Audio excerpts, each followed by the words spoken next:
Welcome to the Proverbial Life Podcast. This is a podcast that encourages Christians to look to Christ, live wisely, and leave a legacy behind for generations to follow. I'm your host, Edwin Ramirez. Look to Christ, live wisely, leave a legacy. Look to Christ, live wisely, leave a legacy. Look to Christ, live wisely, leave a legacy. Look to Christ, live wisely, leave a legacy. In the Old Testament, you see this image of the priest where they have the phrase, holiness unto the Lord, on their foreheads. That is to say, they would live in a way that was set apart, holy unto the Lord. In the New Covenant, the same call is for the believer who are priests of God in their home. Those who have been set aside as elders in the church are leaders who are to live exceptional lives, holy lives, those that are blameless. And this is the call for every Christian.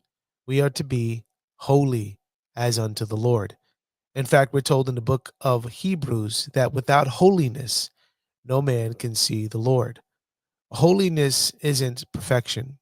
Holiness is set apart, uh, God laying his hands on you, as it were, and you saying, I am yours and you are mine, and I will live for you.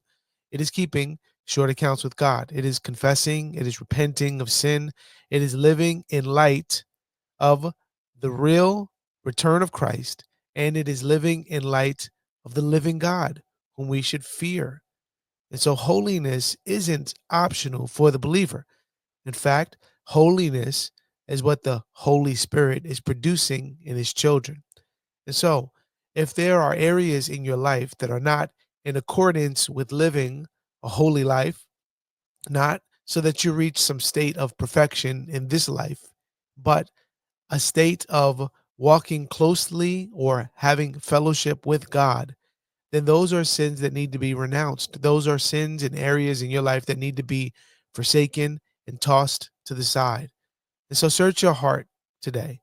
Ask the Lord, what areas am I not honoring you? What areas am I grieving the Holy Spirit? And ask him to reveal that through his word, point it out, and when you see it, confess it as sin. We are to be holy, set apart. And so seek the scriptures and ask the Lord what that means. Now, by way of reference, there's a good book by J.C. Ryle titled Holiness that I would encourage you to read. I'll put that in the link below. But until then, continue to pursue the Lord. Look to Christ, live wisely, and leave a legacy behind for generations to follow. Grace and peace, y'all.